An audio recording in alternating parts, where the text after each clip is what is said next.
Swastiastu, kami selamat lingkungan lantai, salam salju kami melempang. Perkenalkan, nama saya Peggy, NIM 25101, Program Studi Pendidikan Seni dan Keagamaan.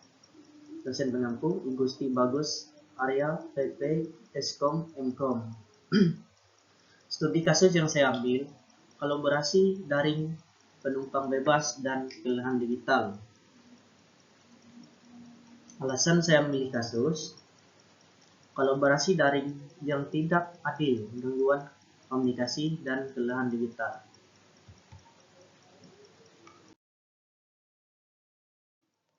Agenda, yang pertama pembukaan, kedua pemaparan kasus, ketiga analisis teoritis, tiga refleksi dan solusi, lima kesimpulan dan referensi.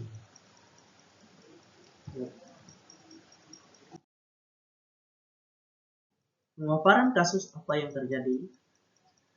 Dalam tugas kelompok daring, mahasiswa mengandalkan Google Docs, WhatsApp, dan pertemuan sinkron, Zoom, Meet. Permasalahan yang terlihat, anggota pasif yang sedikit berkontribusi, seliput penumpang gratis. Kedua, konflik berbasis teks yang salah tafsir di obrolan. Tiga, beban koordinasi rapat berturut-turut dan notifikasi terus-menerus. Kelelahan digital.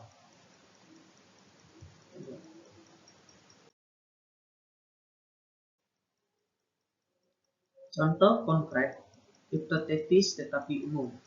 Tim 5 mahasiswa, tugas, presentasi multimodal, emailin, 1 minggu peristiwa, 2 anggota mendominasi rapat sinkron, 1 anggota tidak pernah bergabung dan hanya sekali mengedit dokumen. Obrolan berubah menjadi saling menyalahkan. Hasil akhir selesai, tetapi nilai kelompok terkena penalti karena kontribusi yang tidak merata.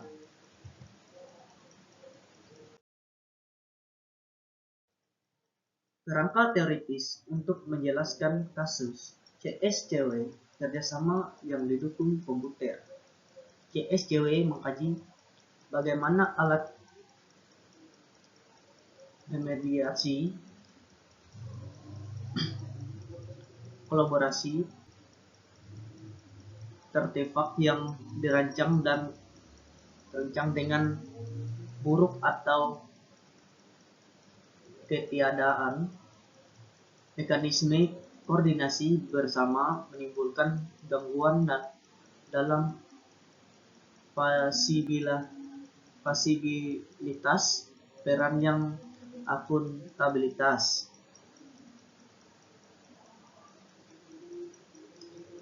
Teori kekayaan media. Obrolan teks memiliki kekayaan media yang rendah, risiko salah paham lebih tinggi, koordinasi yang kompleks, emosional atau bernuansa lebih baik menggunakan saluran yang lebih kaya, video, suara, tatap muka.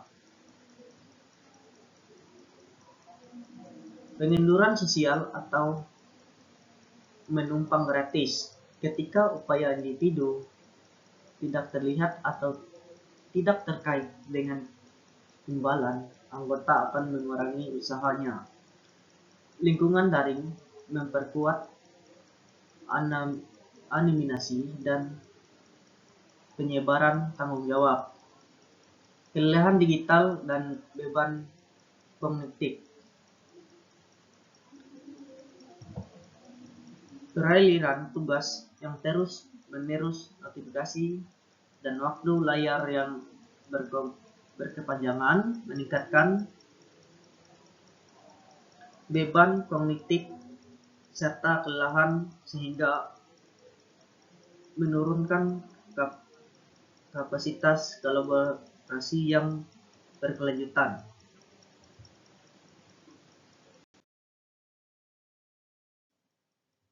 Bagaimana CSCW secara fisik menjelaskan kegagalan dan keberhasilan. Konsep utama CSCW yang diterapkan: kesadaran dan kehadiran indikator aktivitas atau kontribusi yang diberi stempel waktu yang tidak ada membuat tanggung jawab menjadi kabur. 2. Mekanisme koordinasi. Tidak adanya peran yang ditentukan, penopang kerja atau pelacak tugas terintegrasi menyebabkan upaya yang tumpang tindih atau celah kerja. 3. Artefak bersama.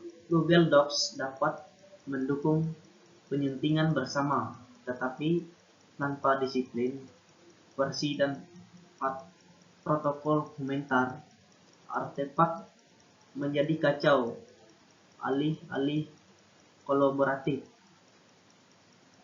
Sebaiknya CSCW menunjukkan keberhasilan muncul ketika dapat dikonfigurasi untuk fasilitas,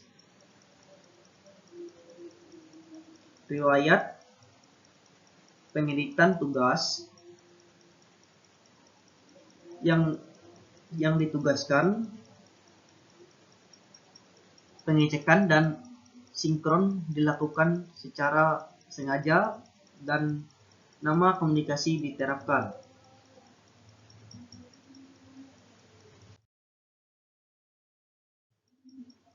Dampak fisiologis komunikasi digital.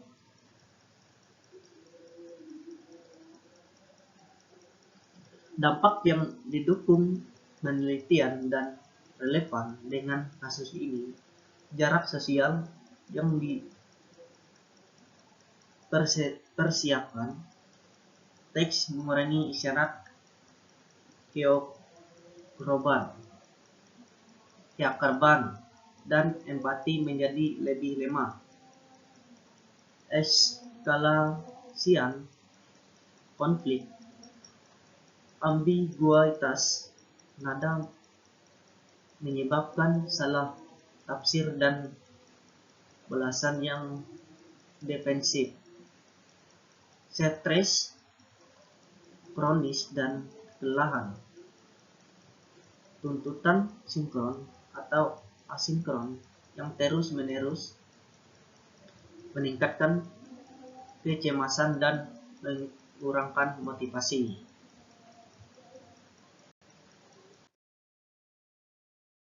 Solusi: pembagian peran, akuntabilitas yang jelas, tentukan peran pemimpin, editor, peneliti dengan daftar tugas yang penugasan, komentar di Google Docs.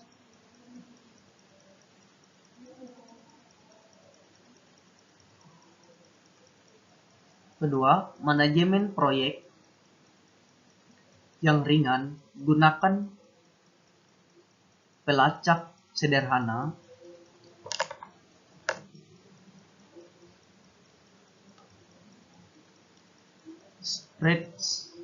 spreadsheet bersama atau Trello untuk mencatat kontribusi dan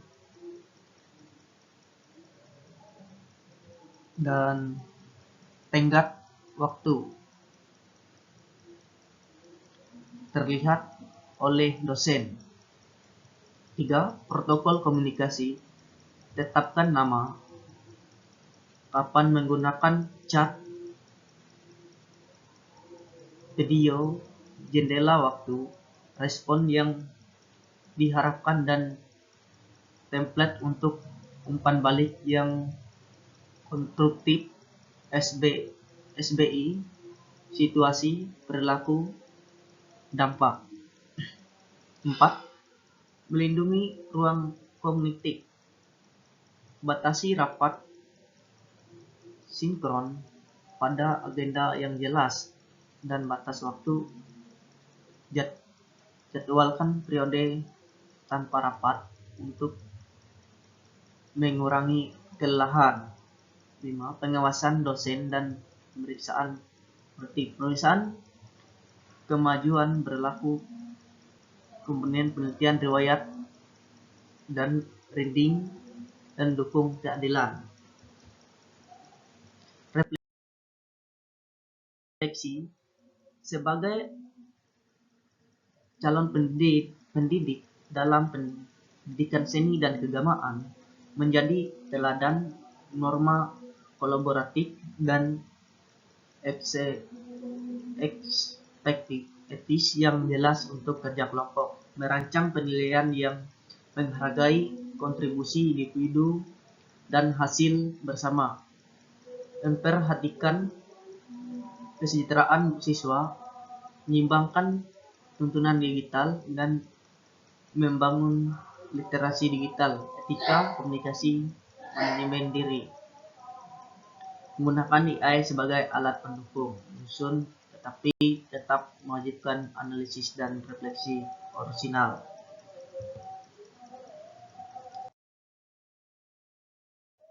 Kesimpulan, ringkasan, kolaborasi daring menawarkan refleksibilitas tetapi dapat memperbesar ketimpangan dan kelelahan.